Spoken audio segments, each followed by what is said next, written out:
That worthless wife. Just discard her before we land in real trouble. As soon as they assumed I was asleep, my husband and his mother underwent a complete shift in their attitudes. Initially leaving home under the pretext of safeguarding their assets, they shamelessly returned, unleashing chaos. When I confronted them with reality, my name is Daisy, 30 years old, engaged to Brad after a 5-year courtship, living with his parents, the true nature of my husband and his mother became evident. Despite our initial agreement to purchase our own house after having our first child, almost 2 years had passed, and we were still residing with his parents. In this extended stay with my husband, his mother, and his younger brother, concerns about me surfaced among those around us. My parents lived at a considerable distance, requiring air travel, expressing regret that they couldn't provide assistance. Despite this, my relationship with my husband and mother-in-law remained strong, seemingly immune to the typical conflicts between mother-in-law and daughter-in-law. I was content until one day, an accident left me hospitalized with a broken bone. Initially, my husband and mother-in-law visited daily, displaying genuine concern. However, their visits dwindled to once a week, and their attitude took a drastic turn. Overhearing a conversation they thought I was oblivious to, my husband and mother-in-law expressed disappointment in me. The accident had rendered me unable to perform household chores or contribute financially. In their eyes, I transformed from a wife to a burden, with the idea of having children becoming even more distant. Their conversation continued, dismissing the purpose of our marriage, claiming that I was meant to serve as a maid and caregiver. Frustrated by the inconvenience, they discussed the possibility of divorcing me. Unbeknownst to them, I heard it all while pretending to be asleep. From that point on, their demeanor towards me grew increasingly cold. My husband's visits became sporadic, and my mother-in-law's comments were laced with disdain. The only solace came from my brother-in-law, who continued to assist me with daily tasks and offered emotional support during my hospitalization. Although physical therapy was challenging, my brother-in-law's presence helped me persevere. Despite my progress, when I shared news of potential lingering issues with my husband and mother-in-law, they argued over my fate, blaming me for their troubles. In reality, I had been caring for my father-in-law for 5 years, a responsibility I undertook while dating my husband. Why don't you live together since you are both going to get married anyway? Yeah, it's a great idea. We can save money by living together and then get married when we're settled. When I hesitated, they reassured me, it's okay. We have plenty of rooms and we won't invade your privacy. Plus, you don't need to pay rent. You want to marry my son, right? How could I refuse? But in return, we have a favor to ask, Daisy. While you're working from home, can you look after our father, who needs care? It's only for 4 to 5 hours during the day when my mother is out for her part-time job. We also have my brother, so the two of you can work together. My brother-in-law was also working from home, so Yi and I teamed up to take care of my father-in-law in the house. My father-in-law and brother-in-law were very close. My father-in-law had a hobby of collecting furniture and even had a separate house just for it. My brother-in-law and I always enjoyed hearing about his hobby. My father-in-law loved his caring son, Regan.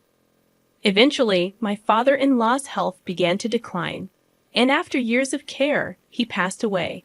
After that, my husband proposed to me, saying, "Thank you for always taking care of my father. Let's continue to be together. Let's get married." Despite having worked hard on housework and caregiving, the moment I became immobile, my husband and mother-in-law's attitude towards me became as if I were worthless. Even I, normally composed, was infuriated. "Force me? Please pay what you're supposed to." "Well, I don't want any trouble, so I'll give you the house." Let's waive the other division of property. I wondered if he would really give me the house. But since my father-in-law had left a substantial inheritance, it was divided among my mother-in-law, Brad, and Regan. The inheritance amounted to approximately $300,000 each, so he seemed to have enough assets. Regan was tasked with handling all paperwork, with the executor and had to visit the court several times, which was quite a hassle. No way, we can't give away the house. If we divide the property, I'll lose half my savings. It's just a wastefully large house in the countryside. Even if we give it away, it's not an issue. Even at the highest estimate, it's only worth about $100,000. Plus, various fees will be deducted when we sell it. It's cheaper than losing half my savings. Well, if you say so, Brad. But what if she demands more later? What if rumors spread in the neighborhood because we abandoned her? The two debated what to do with me. Then I'll take her in, Reagan, Brad's brother, interrupted. Why would you go out of your way to do that? Ah, you've been interested in Daisy, haven't you? That's why you're so willing. You can have her if you want. But she's no longer of any use to us. Don't ask to take Daisy and the house back later, okay? Why would I? I just hope you won't come asking for money later. And remember, you can't return damaged goods. Brad and Reagan signed papers and arranged to formally change the property title through a lawyer. I'll take out some money for my savings. So why don't you find a younger, healthier, and prettier woman to marry and build a better house? Sounds good? Hey, Daisy, get a lawyer to file for our divorce quickly. They said they'd stay in a hotel for a while and left the room. Reagan and I silently saw them off. I had to find a lawyer to file for our divorce first. Reagan helped me to file for the divorce, and in a few days, Brad and I became complete strangers. A week later, Brad and my mother-in-law packed their belongings and left the house. It seemed peculiar that Reagan, Brad's brother, continued to visit me after I divorced his brother. When I expressed concern about him worrying about his former sister-in-law, he responded, I'm doing this because I want to. I didn't get along with you just because you were my brother's wife. We both provided care and did housework together. We've talked a lot more in these 7 years than you ever did with my brother. We're friends, aren't we? Reagan said with a gentle smile. All I could do was express my thanks and gratitude. A month later, I was discharged from the hospital. Although I had to continue visiting for physical therapy, being back home after such a prolonged absence was a relief. I couldn't help but wonder, do you think those two will really ever come back? I'm worried they might return and make me work again. If they come back, I'll drive them away. I can't forgive them for treating you so horribly. Plus, they have no right to return to this house, Reagan reassured.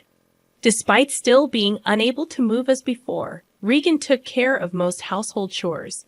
Fortunately, as a freelancer working from home, I was able to return to work and contribute financially. Thanks to bi-weekly physical therapy, my recovery proceeded smoothly without complications. A year later, I was able to resume a normal life, collaborating with Reagan on housework. We spent more time together, using our days off for trips. Just as I thought our peaceful days would continue, a storm suddenly hit. One night, while Reagan and I were having dinner, the door was knocked, and the intercom rang repeatedly. When I nervously answered, Brad appeared on the monitor. Hey, open up. This isn't your home anymore. State your business and leave, I firmly said as I opened the door, surprised by Brad's unexpected arrival. What do you want? Why do I have to put up with such an attitude just for coming home? Brad said, entering without hesitation. I'll be living here again from today. Oh, I'm hungry. Hey, Daisy, give me some food, he ordered, disregarding the changed dynamics. Cut it out. Why are you here? I asked, bewildered. Brad explained. Well, I've spent almost all my money.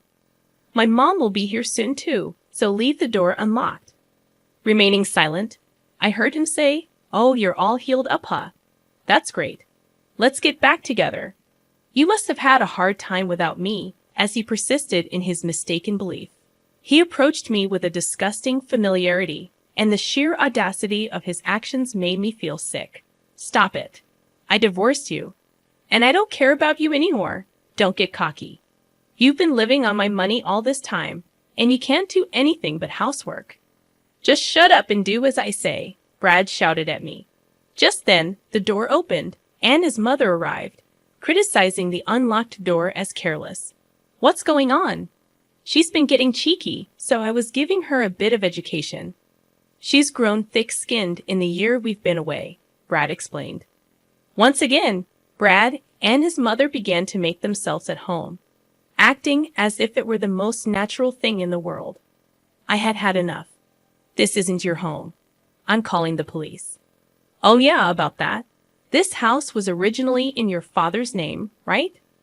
So that means the heir, including my mother, makes our agreement null and void, doesn't it? Brad shouted, making an unreasonable claim. You promised to give me the house. If you're nullifying that, then everything about the division of property should be nullified as well. Give me half the savings. Sure, but I don't have it anymore. Didn't I tell you earlier? I've squandered it all. I quit my job, spent it all on booze, fun investments, you name it, Brad admitted, shocking me with the unbelievable revelation. I also have some debts with consumer finance, about $20,000. I guess you can pay for me, he continued. Initially, I thought he was lying, but his mother confirmed it. I can't lend you that much money. I'm not asking you to lend it. I'm telling you to pay it. I'm not giving you any money. I'm calling the police, I declared. As Reagan dialed the police to report the situation, Brad began wreaking havoc in the house, breaking the precious furniture that had been my father-in-law's keepsake.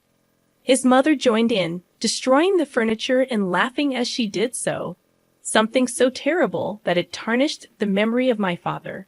About 10 minutes later, when the police arrived, I explained the situation to them. This is quite a mess. Let's hear your side of the story, one officer said. What's wrong with me breaking things in my own house? That's right. We're just crushing things we don't need. What's the problem? Brad argued, leaving the police unsure of how to respond. Reagan stepped in, clarifying that the house had never belonged to Brad and his mother. It was under my name. When the police seemed uncertain how to respond to this revelation, Reagan explained that our father-in-law had left a will, and the house was mine from the beginning. Brad and his mother stood dumbfounded. So this isn't your property then? The police asked. Hold on, but I'm her ex-husband. We're like family, so she'll forgive me, right? Brad pleaded. Don't make me laugh. You're a stranger. Once you're an ex, I don't even know you. You were in contact with another woman before our divorce was finalized and treated me like a maid. If not you, then who? I retorted. No, that's not what happened. I was just going along with what my mom said. She ordered me to do all this, Brad claimed. His mother confirmed that Brad had been trying to marry a young woman after our divorce, according to her information. He also quit his job to start his own business, but it failed within just a month. Despite having money, Brad was rejected by lenders and became reckless, engaging in irresponsible behavior such as playing and gambling, claiming he had money to spare. He admitted to having almost no money left, and it seemed that his financial situation was indeed dire. You brought this upon yourself. All this is Brad's fault, I asserted, despite their previous condescending attitudes towards me. They both desperately pleaded for forgiveness, attempting to shift the blame, but this was truly ridiculous. No, I won't forgive either of you. And this isn't something from the past, is it? You were treating me like a servant until a moment ago. Not leaving when I asked you to leave is illegal. And since the furniture collected by my late father-in-law is now mine, you'll need to compensate me for that. But all right, we will compensate you. Just please don't get the police involved. You wouldn't want me to go to jail, would you? They pleaded. Unmoved, I responded. I actually don't care at all. By the way, we're married. It turned out I was married to my former brother-in-law, Reagan. It hasn't even been a year, and you've moved on to another man, my own brother at that. What are you talking about? You moved on before you were even divorced, didn't you? You wouldn't return Daisy to me, no matter how many times I asked. Stop clinging to the past already. Brad was left speechless. I don't care anymore. I'll pay for whatever damages there are. How much for my idiot husband's junk? Well, if we calculate roughly, about $100,000. The furniture that my father-in-law had collected was all high-end pieces made by famous designers, I explained. Brad and his mother, who had no interest in these items, seemed to have believed they were just junk. You're going to compensate for what you've broken, right? We're not sure if we can get the same items, but make sure to pay properly. Unable to afford such compensation, Brad and his mother were distraught. For the time being, the police took the two of them away for trespassing and vandalism. Of course, I didn't forgive them and proceeded with the lawsuit. Afterwards, Brad and his mother, who were desperately seeking help from Regan, were bluntly rejected. Regan said, "I'm ashamed to even be related by blood." Brad and his mother were likely receiving their just desserts together. And there's one more thing I kept secret. My father-in-law told me to sell the house and use the money as I wish. Regan had told me that the price of the house was $100,000. But in reality, the document stated the value of the house was around $500,000. It's a good location, so it might sell for a bit more. But for now, Regan and I decided to take it easy in the house my father-in-law left us, with no plans to sell it. Eventually, we planned to sell the land and build a new house. I had some worries about having children, so after getting married to Regan, I went to the gynecologist for a checkup. But there were no issues with either Regan or me. Now, with the troublemakers gone, Regan and I are living happily together.